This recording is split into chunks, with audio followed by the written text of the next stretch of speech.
Okay, today we're going to explore a lab experiment you can do to look at the frequency dependence of different impedances, and then we're going to check it with theory.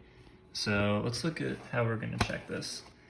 I have a function generator spitting out sine waves of adjustable frequency, and that has its own internal impedance that we can't get rid of, but what we can control is we'll put this 49 ohm resistor here, which is really 200 ohms in parallel, and then we'll put different components that we want to check the frequency dependence of and adjust the frequency and measure the voltage, and then from there we know that the impedance is just the voltage divided by the current, and we know since this is a known resistance, we can find the current as just the difference in voltages over that resistance here. So what we're going to need to jot down every time we change the frequency is the peak-to-peak measurement of the voltages on channels 1 and 2 and the phase difference between channels 1 and 2.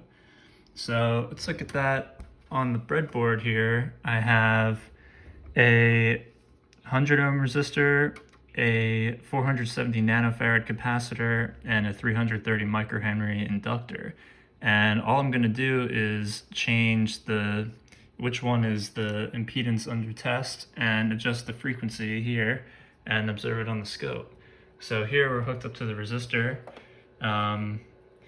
So let's say I wanted to measure this at 1.7 kilohertz. I could jot down the peak-to-peak measurement in channel 1, which is yellow, peak-to-peak of channel 2, which is blue, and I have a calculated phase measurement here, although that's not too accurate, so I'll show you what I mean. If I change to the capacitor here, the phase jumps around a lot, so what I'll probably end up doing is changing the time scale, going into math, or actually I'll probably go to the cursor menu and just adjust the position of each of these cursors, and then find the zero crossing of each, and then find the delta time, and then from there I know that the phase difference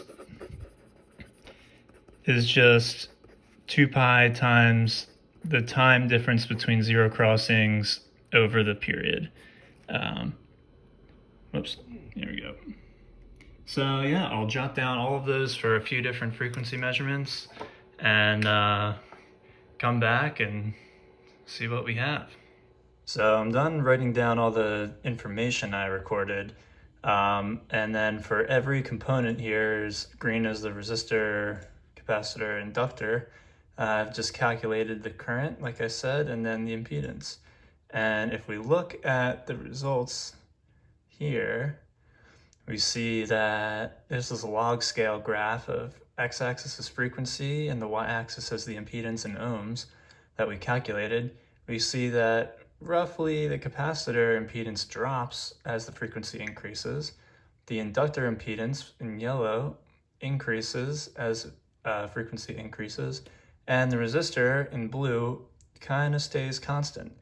And so let's look at theory and what we should actually expect.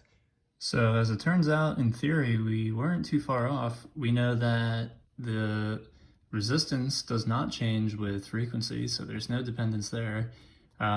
If we look at the equation for the impedance of an inductor, the magnitude is just proportional to the frequency and the inductance. And then for the capacitor, it's inversely proportional to the frequency and the capacitance.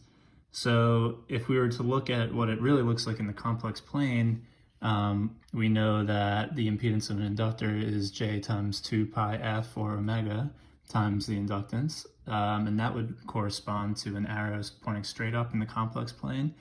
And conversely, for capacitance, we know that it's 1 over J omega C, so that corresponds to a negative 90-degree shift there. And let's check this with MATLAB. So here's just a really quick MATLAB script to see the frequency dependence. First, I define the F vector, which is a frequency vector that's logarithmically spaced between 1 and 1 megahertz. Then I'm defining our resistor, capacitor, inductor values on line 5. Line 7 just sets up the vector of impedance values versus frequency, so then I can plot them linearly and logarithmically. And if I run this, we see, so here's the linear plot. It doesn't really show us too much information.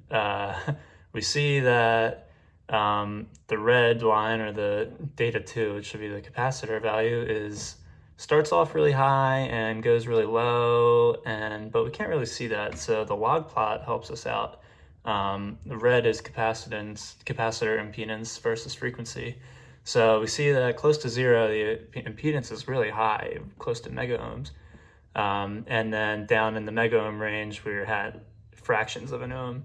The blue line resistor stays the same regardless of frequency, and the inductor value starts out at a really low impedance value at milliohms and gets into the kilo ohm range by the time we're into megahertz.